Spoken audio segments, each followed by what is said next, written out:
So today we're going to talk about a really controversial subject amongst wrestling fans. Not quite that controversial. It's still a little above my pay grade.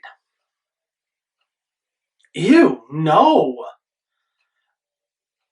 I'm Tony Chacon, this is Couch Potato Lucha Libre, and my standards are higher than that.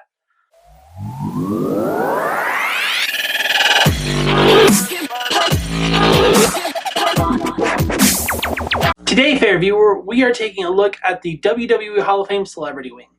Long derided for having inductees like Kid Rock, Snoop Dogg, Donald Trump. Can you name any others? That's what I thought. Anyway, the Celebrity Wing is one of those things where a lot of people raise a lot of fuss about it. There are some people who don't have the idea that, hey, maybe a celebrity deserves a spot in the Hall of Fame. Or maybe they did something great. Who knows? Either way, when we talk about this, the first inductee into the Hall of Fame Celebrity Wing is the one I gravitate to the most. Because I think he's the most deserving out of everybody who's gotten in so far. Hashtag Cyndi Lauper for Hall of Fame 2021. Anyway, as it turns out, the first inductee into the Celebrity Wing of the WWE Hall of Fame is the reigning MLB hit king, Pete Rose. More than 4,200 hits, more than 160 home runs. I mean, this man is a legend. He's also ineligible for the Baseball Hall of Fame because he got caught gambling. Go figure. Anyway, in the immediate aftermath of all of this controversy with Pete Rose, he became kind of a pariah. He became the butt of a lot of jokes in the 90s. Well, WWE came calling in 1998, and, well, as it turns out, they had a spot for him. WrestleMania 14, which is, to many, not me necessarily, we'll talk about that another time, but to many, it's the start of the Attitude Era. And of course, with this, you bring the splendor, the grandiose spectacularness of WrestleMania, which means you bring celebrities aboard. You know, if you're Kim Kardashian interviewing Mr. Kennedy or whatever.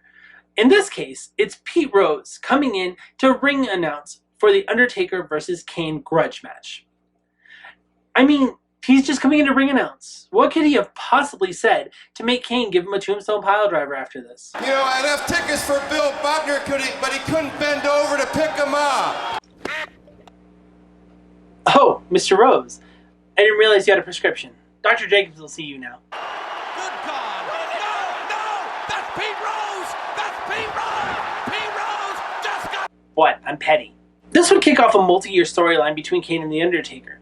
This would also kick off a multi-year storyline between Kane and Pete Rose. Or, if you want to hear it from the man himself, I have an unhealthy obsession with torturing Pete Rose. Exactly. Thank you, Kane. We move forward to WrestleMania 15, the Raging Climax. Don't look at me like that, it's on the poster. Anyway, this is the Attitude Era at its absolute finest. You have a hardcore match kicking it off, you have fatal four-ways for the Intercontinental Championship, and you have Brawl for All winner Bart Gunn getting his brain scrambled by Butterbean. Seconds left. Oh, there's the right hand, folks. It's over. Goodbye. It's over. Don't look at me like that, it's in the charter. If I mention the clip, I have to show it. Watch. Canyon being thrown off the cage at Slamboree. Exactly. Anyway, after that match, though, we would see a very interesting moment where Vinny Pazienza, the referee and ex-light heavyweight boxer, would be accosted by the San Diego Chicken. Yeah, no, that's what it says right here. Accosted by the San Diego Chicken. Who knew? I will tell you this, though. 98 times out of 100, I would completely skip over that. Unfortunately, this one time, it's actually very important to the plot. Also, I'm going to hold another one in my pocket, just in case. Anyway, later on in the night, Kane would be taking on Triple H in a grudge match. Kane would make his entrance, you know, spooky red lighting and everything, and be accosted by the San Diego Chicken.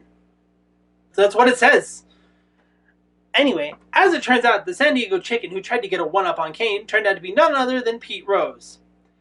I'm not going to lie to you, Charlie Hustle, there are better ways to go at getting at Kane, and that is not one of them. Have you tried looking at his ex-girlfriends? Anyway, for his troubles, he would get tombstoned in a chicken suit. Which, let's be honest, if there's any way to get tombstoned, that's it right there.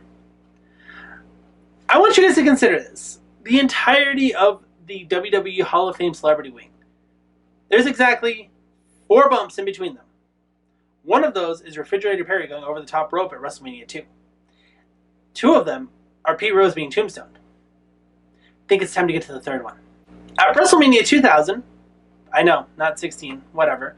At WrestleMania 2000, Kane and Rikishi took on the team of X-Pac and the Road Dogg. Script doesn't lie, man. Anyway, after their victory, Rikishi would dance with Too Cool and the San Diego Chicken. For those of you that are thinking, oh, Pete Rose is under the San Diego Chicken thing again, no. Their dancing would continue until Kane grabbed the chicken by the throat and dragged him to a corner, at which point Pete Rose shows up with a baseball bat. So the chicken wasn't Pete Rose, but he has a baseball bat. How does he not attack Kane here? Because Rikishi manages to take it away from him, turning Pete Rose and actually having him do a full chokeslam with Kane. Flat back bump and everything.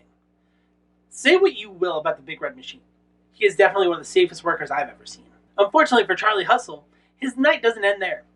Juvenile, take it away. Yup. Stink Face City, ladies and gentlemen. 400-pound Samoan rubbing his butt in your face. Pinnacle of culture. So, is the WWE Hall of Fame Celebrity Wing really that unimportant?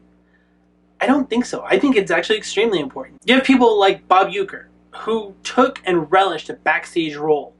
You have people like the Refrigerator Perry, who pulled people out of a battle royal, namely Big John Studd. That's a big deal.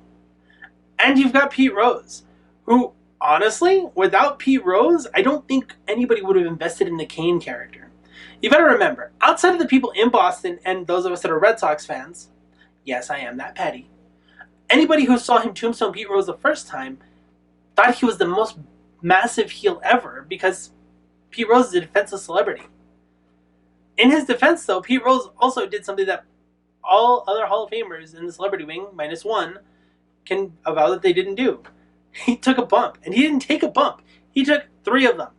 He took a chokeslam and 2 tombstones, plus a stink face. This is a guy who sacrificed his body for the well-being of a show. And at his advanced age, he was in his 50s at this point. Pete Rose is somebody who I'm happy to call a WWE Hall of Famer.